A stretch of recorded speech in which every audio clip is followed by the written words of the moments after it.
Los trinitarios tienen la manera de decir que Dios murió por nosotros. No, Así llegaré a que los eso no es trinitarios. Por cierto. favor, no nos digas que soy trinitario, no me digas cómo predicamos. Lo que te estoy diciendo es que estoy siguiendo tu lógica. Está bien, Estoy Dios siguiendo mío. tu lógica. Pero él no dijo que Jesús es el Hijo de Dios y no dijo que murió por ellos. Entonces, ¿por qué crees que él es el Hijo de Dios que murió por ti?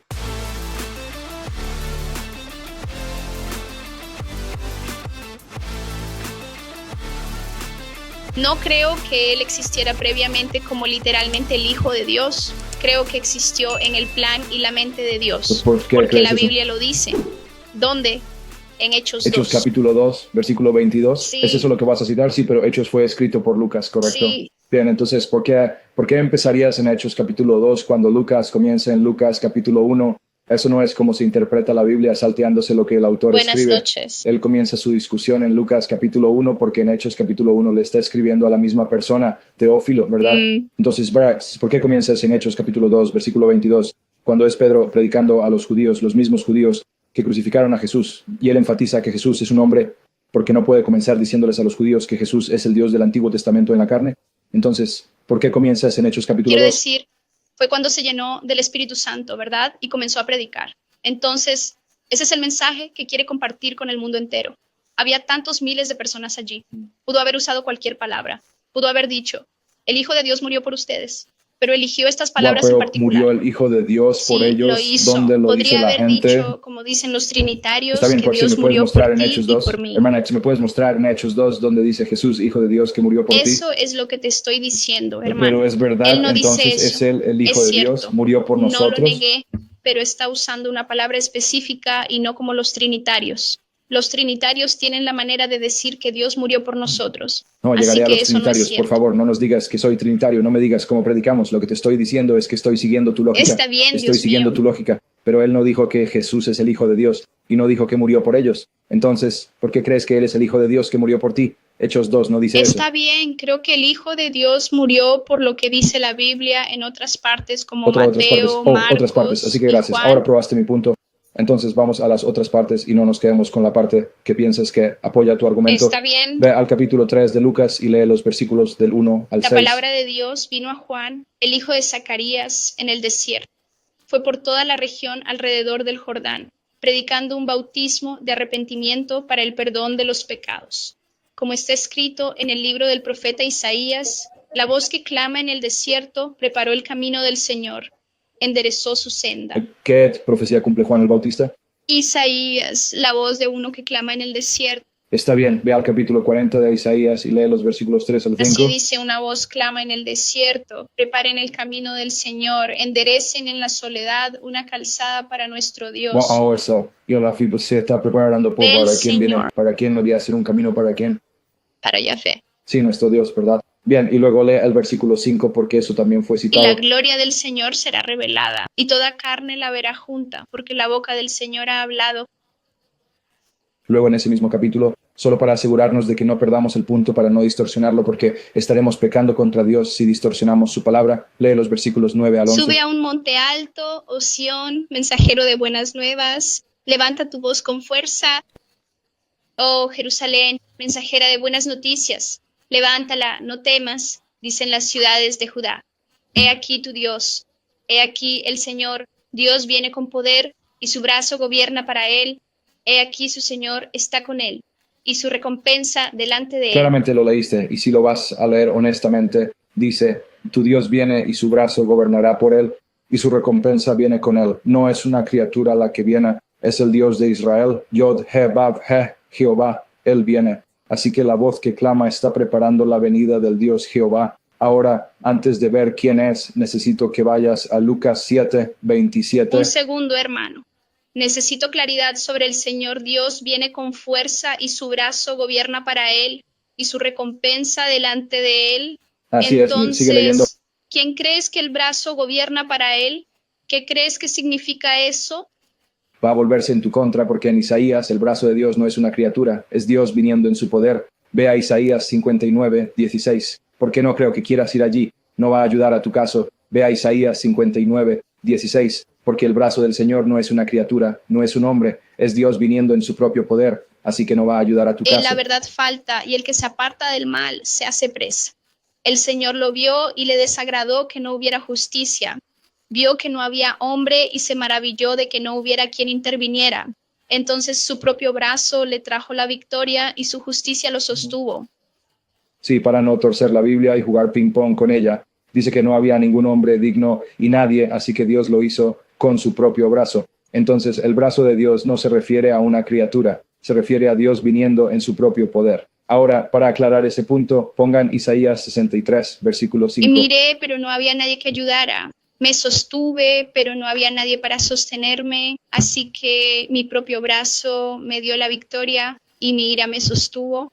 Sí, ahora sé que porque temes a Dios y respetas la Biblia no vas a jugar con eso, así que simplemente lo leímos. El brazo de Dios no es un hombre ni una criatura, es Dios viniendo en su propio poder, en su propia fuerza. Por eso en Isaías 40 dice, he aquí tu Dios. Haz una carretera para nuestro Dios, no una criatura. Así que no vamos a jugar y cambiar el significado de las palabras. Ahora, dicho eso, hemos establecido quién es el brazo. El brazo es el propio poder de Dios, no una criatura. Ahora, antes de mostrarte quién es, puedes ir a Lucas capítulo 7, versículo 27. Un segundo, hermano. Necesito un poco más de claridad ahí. Dijiste un qué, ¿verdad? Ya estableciste que no es un quién. No voy a establecer que es un quién, ¿verdad? es Dios en carne. Sé paciente, te mostraré, porque puedo darte más versículos. Pero para mayor claridad no vamos a jugar. Vamos a Lucas 7, 27 para obtener más claridad. Así dice, este es de quien está escrito, he aquí, envío mi mensajero delante de tu faz, quien preparará el camino. Está bien, entonces Jesús dice que Juan es el mensajero mencionado en Malaquías capítulo 3, versículo 1. El mensajero enviado para preparar tu camino. Ahora, puedes ir a Malaquías capítulo 3, versículo 1. He aquí, envío a mi mensajero para preparar el camino delante de mí, y el Señor a quien buscáis vendrá de repente a su templo, el mensajero del pacto en quien os deleitáis. He aquí, viene, dice el Señor de los ejércitos. Bien, ahora, ¿sabes cuáles son las palabras del Señor en hebreo? El Señor no es Adonai, no es Adonai, no es Adonainu, no es Adonim. Las palabras son Ha-Adon. ¿Puedo preguntarte, las palabras Ha-Adon se usan alguna vez para alguien más aparte de Jehová? ¿Sabes o no? No lo sé. Bueno, voy a ayudarte, hermana. Por eso estoy aquí, para ser usado por Dios y ayudarte. Las palabras Ha-Adon se usan solo para el verdadero Dios. Nunca se usan para un hombre, Ha-Adon. Y si quieres prueba, no es un hombre. Dice de repente, el Señor a quien buscas está viniendo a su templo. Ahora, hermana en la humanidad, ¿puedes mostrarme un versículo de la Biblia donde el templo fue construido para un hombre y no para el verdadero Dios? No, el templo no fue construido para ningún hombre. Porque el templo pertenece a Jehová. Ahora acabas de leer 2 versículos porque voy a repetir esto porque cuando te haga una pregunta, lo lees. Vamos a ser honestos con la Biblia. Acabas de leer Malaquías 3:1. Un mensajero va a ser enviado y cuando él aparezca inmediatamente, de repente después de él, el Señor Sí. Jesús acaba de decir que Juan el Bautista es el mensajero de Malaquías capítulo 3 versículo 1. Y luego lees en Lucas 3 que Juan el Bautista es la voz de Isaías capítulo 40. Entonces, ¿estamos claros que es Juan el Bautista? Sí, el mensajero es Juan el Bautista. Y él es la voz en el desierto, ¿verdad? Sí. Bien, ve a Hechos capítulo 19, versículo 4. Así que dice eso, y Pablo dijo, Juan bautizó con el bautismo de arrepentimiento, diciendo a la gente que creyera en el que vendría después de él. Este es Jesús. Está bien, entonces Juan el Bautista estaba preparando el camino para Jesús, ¿verdad? Bien, pero los versículos que leíste, hermana, y de nuevo estoy grabando esto, los versículos que leíste decían que Juan el Bautista es la voz, el mensajero enviado para preparar el camino para Jehová, el Dios de Israel, el Señor que viene a su templo. Así que ahora convénceme de que Jesús es solo un hombre cuando Juan el Bautista se está preparando para Jesús. Pero las profecías dicen que la persona que viene, para quien Juan el Bautista se está preparando, es el Señor del templo que viene a su templo, que es Jehová, nuestro Dios. Ahora convénceme de que Jesús no es Dios en la carne, Él es solo un hombre. Convénceme. Entonces, cuando dices Dios en la carne, ¿me podrías aclarar un poco eso, por favor? Sí, es Juan capítulo 1, versículo 14. La palabra se hizo carne. ¿Qué significa eso? No dice Dios en carne, dice que el verbo se hizo carne. Sí, lo hace, de hecho. No, lo hace porque dice que la palabra era Dios. Y si la palabra era Dios, se hizo carne. No puedes separar eso. Juan capítulo 1, versículos 1 y 14. No puedes separar los dos. Así que, está bien, hermano. Cuando lo lees en contexto, dice que la palabra se hizo carne. No vamos a ignorar el verso 14 de Juan 1:1.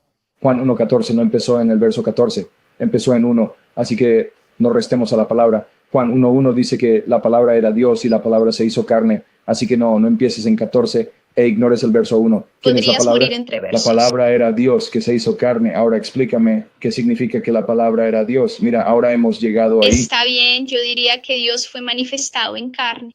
Dios fue Son manifestado este en que es el carne. versículo. Eso es lo Son que esto que dice en aquí la el versículo. Biblia. No, eso no es lo que dice en Juan 1, ni tampoco las profecías que leímos, ni Malaquías 3, ni Isaías 40, ni Juan 1 dicen simplemente apareció en carne. Eso no es lo que dice. Dios mismo está viniendo y luego esa palabra que es Dios se hizo carne.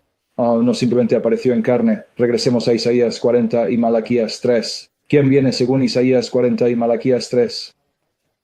El que viene, no sé a qué hora te refieres, pero en última instancia, Yahweh va a No venir. dice finalmente. Nos Según Mateo vemos. capítulo 3 y Lucas capítulo 3, Juan el Bautista cumple Isaías capítulo 40 y Malaquías 3. Él aparece, y ambas profecías dicen que cuando Él aparezca, Dios vendrá a su templo, va a aparecer. De hecho, Malaquías 3:1 dice, y entonces de repente, no retrasado en un futuro lejano, de repente vendrá a su templo el Señor a quien buscan. Eso significa que justo cuando Juan aparezca, de inmediatamente, el Señor va a venir a su templo. ¿Quién es el Señor que vino a su templo? Cuando dices eso me recuerda a cuando murió Juan el Bautista.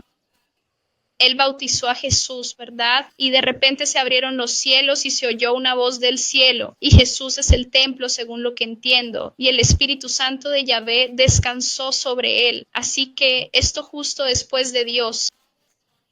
Que fue donde dice Mateo que Jesús es el templo, porque no leíste Malaquías 3:1 con atención, pero ¿dónde dice Mateo que Jesús es el templo? Jesús mismo dice que él es el templo de Dios, ¿Dónde? ¿verdad? ¿Dónde? Yo sé dónde. Es Juan capítulo 2, 19, 22. Así que volvemos a Juan capítulo 1 otra vez. Así que quieres volver a Juan capítulo 1. En Mateo no está, ¿verdad? No, Jesús dice que es más grande que el templo en Mateo 12. La brecha física, ¿verdad? Es más grande que el templo físico, sí. Bien, ahora, hermana, puedes usar demasiados temas porque no estás escuchando el pasaje de nuevo. Vamos a Mateo 11:10. Quiero que prestes atención, porque no es que Jesús sea el templo de Dios. Jesús es Dios que luego creó un cuerpo para ser su templo. Y te mostraré la diferencia en un minuto. Pero necesitas prestar mejor atención porque cuando no prestas atención vas a cometer estos errores. Vuelve a Mateo 11:10. He aquí yo envío a mi mensajero delante de tu rostro, quien preparará tu camino delante de ti. Bien, ahora antes de continuar, ¿quién habla con quién? He aquí envío mi mensajero delante de ti para preparar tu camino, ¿verdad? ¿Quién habla con quién? Ajá. Creo que está funcionando. Bien, y Yahvé está hablando con quién. Dice, mira, estoy enviando a mi mensajero delante de ti para preparar tu camino. Entonces, el que dijo, envío a mi mensajero, está hablando con alguien. ¿Con quién está hablando? Está hablando a través del Señor nuevamente, Yahweh. El Señor está hablando al Señor. Es el Padre hablando al Hijo. Aquí tienes al Padre diciendo, envío a mi mensajero a ti para preparar tu camino. Eso significa que es el Hijo quien viene a su templo. No es el Hijo quien es el templo, Él es quien viene a su templo. Él es Dios viniendo a su templo, porque el Padre está diciendo, voy a enviar a mi mensajero delante de ti para preparar tu camino, lo que significa que el que viene es el Hijo, y es el Hijo quien es el Señor viniendo a su templo. Así es como Jesús lo está interpretando. No es Jesús el templo y Dios aparece en el cuerpo de Jesús. Jesús es el Dios que viene al templo en Jerusalén.